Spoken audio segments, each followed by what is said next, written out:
Every weeknight at 11:47 p.m. on the dot, the automatic doors of the 3rd Street Family Mart would hum open. Kazuki, a 26-year-old accountant with hollow eyes and a wrinkled white shirt, walked in as if pulled by a string. He never deviated: a can of black coffee, a salmon onigiri, and a particular bar of dark chocolate. Your usual? Her voice was barely a whisper. In her pale hands, the black coffee, salmon onigiri, and dark chocolate. Before he could even open his mouth. I haven't said a word. She started last week. How does she know my order, right down to the chocolate? The clerk Hina?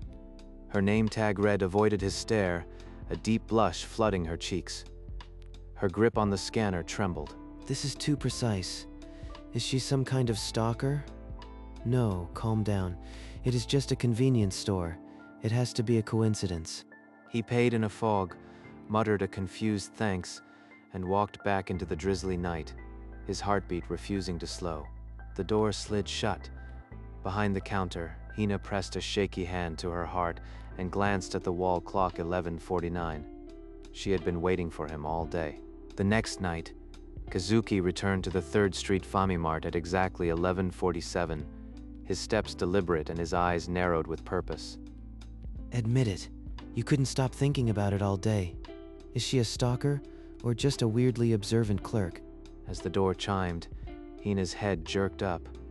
Her fingers froze over the register, and her aqua-blue eyes fixed on him with an almost painful intensity. Good evening. Your usual order, right? Black coffee, salmon onigiri, and the dark chocolate, just like yesterday. Yesterday and the day before. She has it memorized. My exact order, every single night. This isn't a guess. While she placed the items on the counter, her gaze flicked upward past his shoulder, toward the wall clock. A bead of sweat traced her cheek. He paid in silence, not a single word. The coins clattered into the tray, and he turned to leave, his jaw tight with unease. That girl is watching the clock. She's counting down to something, and it starts at 11:47, exactly when I walk in. Outside, the rain had stopped, but a cold pit settled in his stomach. He would return tomorrow at the same time, and the day after that. If she was there every time with his order ready, with that same clockwork glance, then coincidence was a lie, and he would demand to know why. For 6 nights, Kazuki arrived at 11:47 p.m. Each time, Hina was behind the counter, her silver bob catching the fluorescent light. Always her. No night off, no other clerk. Monday, Tuesday, Wednesday, it is her every single time. On Friday, he studied the shift schedule posted on the window. His finger traced the names and break times. Hina's break slot read 11:45 to 12:15 a.m. It perfectly framed his arrival. She gave herself exactly 30 minutes. From 5 minutes before I walk in to half an hour after. She is not working, she is waiting. The store felt narrower. The hum of the refrigerators sounded like a warning. How long has this been going on? She is timing my life around hers. This is stalking. Hina smiled, but her eyes held that nervous flicker. She was counting the seconds until he appeared. He photographed the schedule. Proof of her deliberate manipulation. The screen's glow reflected the cold sweat on his palm. He had intended only to buy coffee, but now, standing in that empty aisle, he realized he was the one being hunted. The next night, Kazuki arrived early, 11:38, and slipped between the snack aisles out of sight. From a dim aisle, he had a clear view of the register. Hina stood frozen, eyes on the clock. She's already tense. Like a hawk on a wire, 40 minutes early. At 11:44, her fingers crept beneath the register and pulled out a worn notebook. She flipped it open, marked a line, then mouthed a countdown. A log. She's logging the exact moment. It's documentation. He crept closer. The notebook was filled with dates and timestamps, all ending at 11:47. Weeks of entries. Every night my time. My items. She's cataloging my life. At 11:46, he rose. Briefcase heavy, undeniable evidence of surveillance. Tonight, he wouldn't pay in silence. He would demand the truth. He strode to the counter, his briefcase hitting the tile with a heavier thud than usual. His eyes locked onto hers. I need you to answer something honestly. What is it? Did I do something wrong? For 14 nights, you've known my order before I speak. Black coffee, salmon onigiri, that chocolate. How? It's just a coincidence. I'm good at remembering faces. That's all. I found your notebook. Timestamps, countdowns, my exact items. That's not memory, that's surveillance. She flinched as if struck. The scanner dropped from her hand and spun on the counter with a sharp clatter. No, you don't understand. It's not like that. I can't. Tears welled in her aqua blue eyes. Without another word, she bolted through the staff-only door, her sobs fading down the back hallway. Kazuki remained alone at the register, the silence rushing in around him. The fluorescent lights buzzed, mocking his unanswered question. Before Kazuki could move, a low chuckle leaked from the staff door behind him. Jeez, kid, you made her cry. You got some nerve. Who are you? Were you listening? Store manager named Sho, and yeah, I heard everything. Hina's been a wreck over this. She traded shifts, begged me for this slot. Every night she's here, it's for you. She manipulated the schedule just to see me? So it's not coincidence. It's obsession. Don't look so freaked. She's got a massive crush. Never seen her like this.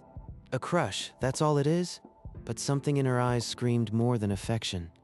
Sho clapped him on the shoulder, his laugh fading. Give her time. She'll explain when she's ready. Kazuki stumbled out into the night, Sho's grin still burning behind him. The question scraped louder against his skull. The next night, Kazuki entered at 11:47. Hina's silver head snapped up, eyes wide, then she vanished into the back room before the door finished chiming. A different clerk, a nameless part-timer, shuffled to the register. He rang up the black coffee, salmon onigiri, and chocolate without a word. She's hiding from me. After weeks of stalking, now she runs. This doesn't add up. After paying, he didn't head home. He circled the block, then leaned against the alley wall, waiting. The back door creaked. Hina slipped out, clutching her bag. She saw him and jolted like a trapped animal. She spun and fled back inside, dropping a crumpled scrap of paper. The door slammed behind her. Kazuki picked up the note, his fingers uncurling the damp paper under the alley's single bulb. The message read, in frail handwriting, "Thank you for." The rest was torn away. Thank you? Not I love you. Not I'm sorry. She's thanking me. For what? The word thank you echoed oddly. This wasn't a stalker's obsession. It was the shape of a debt he couldn't remember incurring. In his cramped apartment, Kazuki smoothed the torn note onto his low table, the damp edges curling under the lamp. The frail handwriting became clearer under the light. Thank you for saving me that night. The rest was gone, torn violently. That night, when? I've never saved anyone. Unless it was so insignificant, I erased it entirely. A blur slipped through his mind. A street corner, headlights blooming in rain, a silhouette in a green scarf, then nothing, just static. He grabbed his old calendar, flipping through months, November, weekdays only, the same overtime scrawls. Nothing marked saving a girl. His work desktop offered no clue either. Late-night spreadsheets, midnight emails, just the hollow grind of accounting. She remembers me from some forgettable moment 6 months ago. And I remember nothing. What kind of person does that make me? He stared at the torn note until the words became honeycomb patterns on his retina. Saving me. Those two words held a weight he couldn't lift. The torn edge hid what he had done and what she had endured. There was only one way forward. Tomorrow night he would not ask. He would listen. The next night, Kazuki entered the Famimart with a question balanced on his tongue. But Hina was already gone, a flash of silver disappearing behind the staff door. Excuse me, the clerk with the silver hair, Hina. Is she off tonight? The part-timer shrugged without looking up, scanning a pack of gum. She's on break, sort of. She's terrified of me now. because I cornered her like some interrogator. He walked past the counter, toward the back hallway he had no right to enter. The frosted glass door glowed faintly. Through the glass, he saw Hina slumped in a plastic chair, her hands covering her face. Sho stood beside her, patting her back. Her muffled sobs seeped through the door, unmistakable. She wasn't embarrassed, she was devastated. Sho crouched to her level, his usual grin gone, replaced by a rare seriousness. He whispered something too quiet for the glass to carry. This is my fault. I accused her of stalking, and she's been trying to thank me all along. He stepped back from the door, his throat tight. He wouldn't intrude, but he would find a way to undo the damage. Later that night, in his apartment, Kazuki tore a blank page from an old notebook and wrote a single line in careful pen strokes. The note read, in his unkempt writing, "I'm sorry. Please let me listen." He folded it and kept it in his pocket. The next evening, before Hina's shift started, he slipped the note under the scanner where she would find it. Then he waited. He's sorry? Then he doesn't think I'm a stalker. He wants to listen. Really listen. That night, when Kazuki entered the Famimart at 11:47, Hina was not behind the counter. She stood in the center of the aisle, her hands clasped together, waiting. I'm not in love with you. I need you to understand that first. But I owe you my life, and I've been trying to repay a debt you don't remember. Your note said saving me. What happened that night? I've been trying to remember, but it's just a blur. 6 months ago, outside this store, a drunk man cornered me. You walked me to the bus without a word. You don't remember, do you? 6 months. The rain, a green scarf. The fragments are there, but they won't connect. He saw the absolute certainty in her tear-bright eyes, and for the first time he believed her without needing the memory. I'm sorry. The drunk man, the rain, none of it comes back. It's like it happened to someone else. It was pouring. You had a black umbrella. I was wearing my favorite green scarf, and that man was so drunk he could barely stand. The words painted a scene in his mind. Rain, a dark corner, a green scarf fluttering against the glow of a street lamp. But the face of the girl remained a blur. Green scarf. I have seen one before, tucked behind a counter maybe. But her face, nothing. You didn't say a word. You just stepped between us, then walked me to the bus stop under your umbrella. When the bus came, you turned and disappeared into the rain. The static in his head grew louder. He could almost feel the cold handle of an umbrella, but the memory danced just beyond reach. Stepped between umbrella, bus. I'm sorry, it's like trying to grab smoke. Nothing sticks. It's okay. I didn't expect you to remember. I just needed you to understand why I'm here every night. You saved more than my safety that night. He didn't understand, but the weight of her gratitude was unmistakable. It hung in the air between them, heavier than any accusation. Another man might have dismissed it. But Kazuki recognized a debt when he felt it, even if he couldn't read the receipt. The bus was number 42. I took it every night. That evening, I kept touching my green scarf, terrified. You just stood there, silent. Bus 42. I used to ride that line home before I moved. Did I really walk someone there once? Please, you have to believe me. I didn't know how else to thank you, so I memorized your order, your time, everything. She looked ready to shatter again. The green scarf, the bus. He wanted so badly to remember, but the harder he pushed, the more the past resisted. I believe you. I don't remember the night, but I believe you. His hand moved, almost reaching for hers on the counter, but stopped short. A promise without touch. That's enough. That's all I needed. Just that belief. But I want to remember. Really remember. I'll try.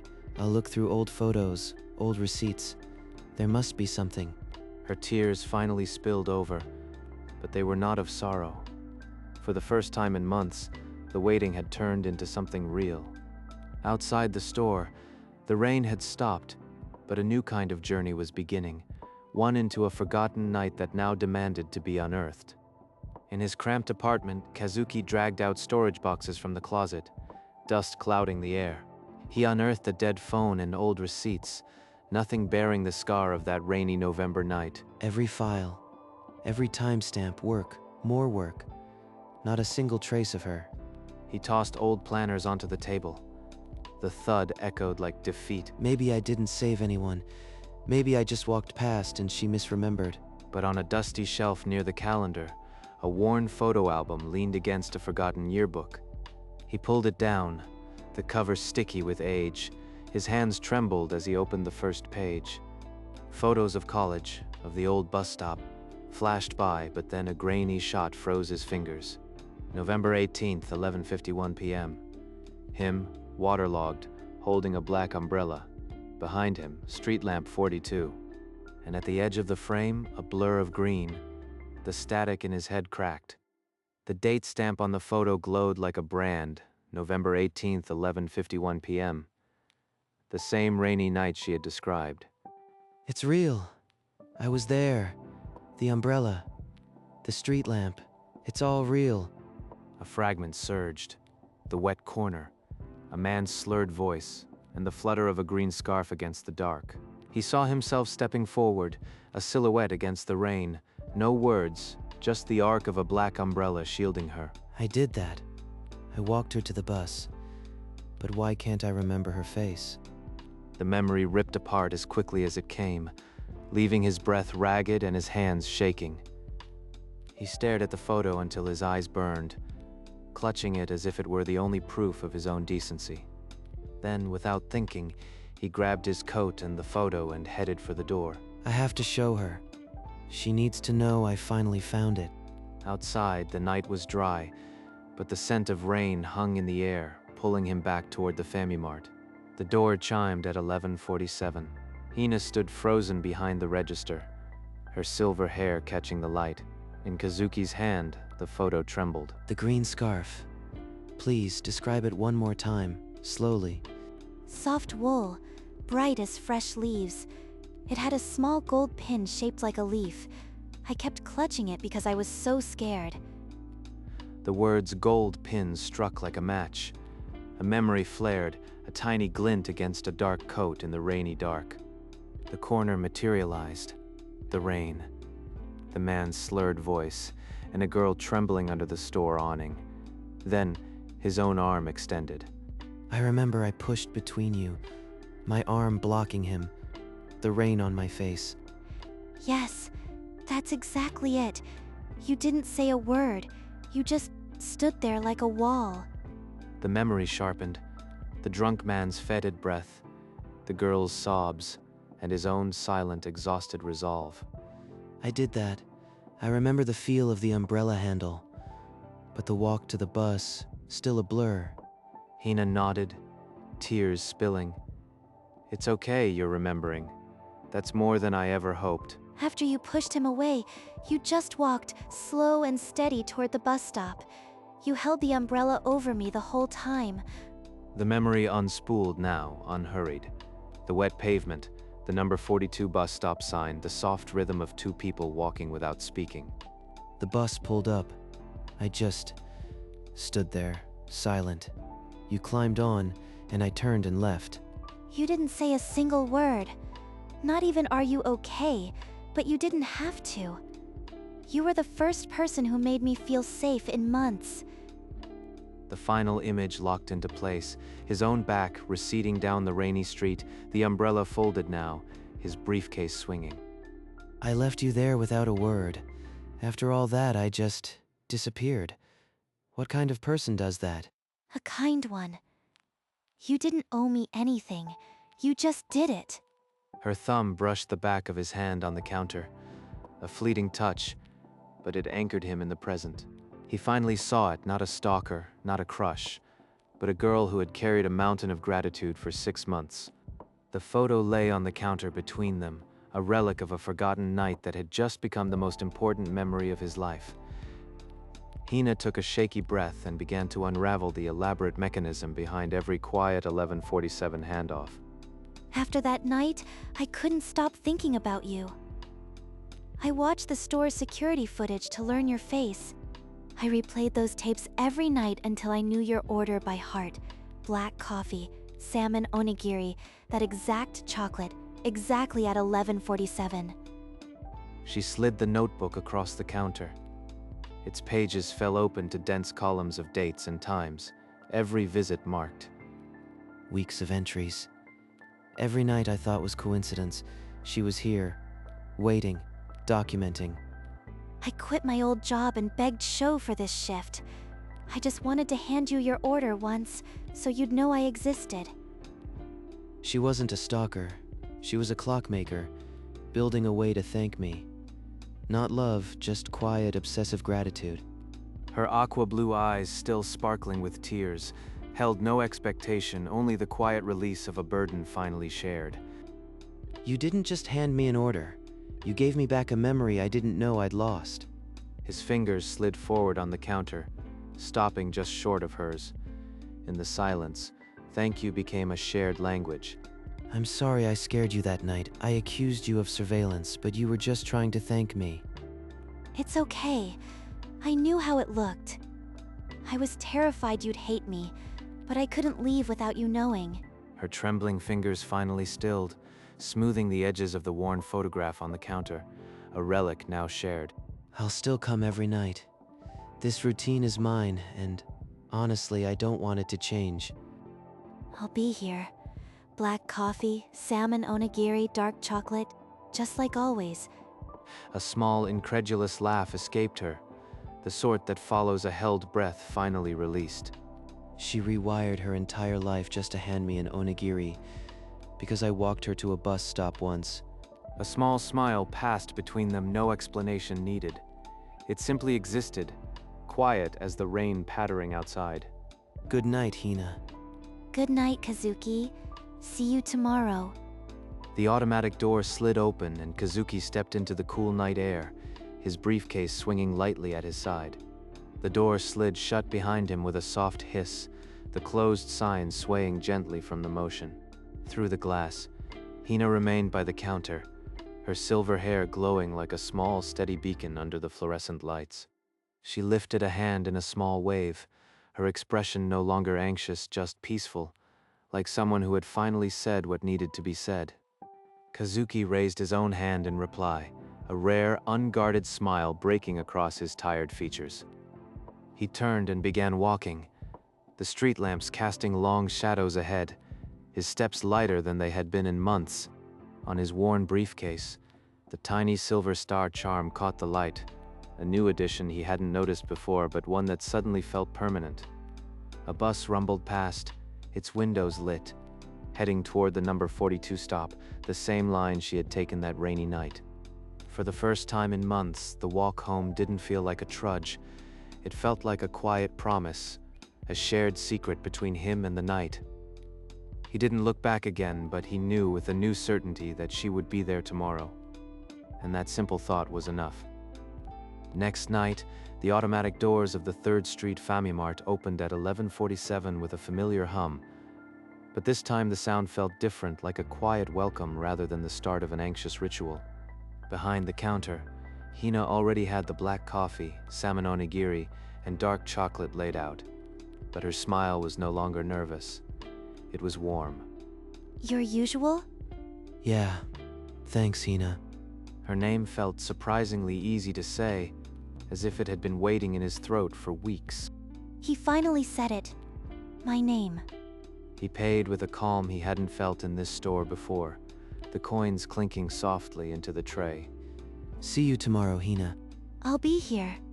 The door slid shut, the closed sign swaying gently. But inside, the light was on, and for both of them, the night had just begun. 3 nights later, the store had settled into a gentle rhythm, a quiet orbit around 11:47 that no longer felt strange. Kazuki stepped through the sliding door at 11:47, his briefcase dangling loosely, his shoulders no longer hunched. Evening, Kazuki. Busy night at work? Not too bad. Another spreadsheet war. But it's winding down. Same here. Quiet night, just some kids earlier. It was actually nice. He paid, and as the coin settled in the tray, she added, softer, "Take care, Kazuki." He nodded and left. After the door slid shut, he noticed a tiny origami crane on the counter, left beside the register. She folded this for me. A small thank you that doesn't need words.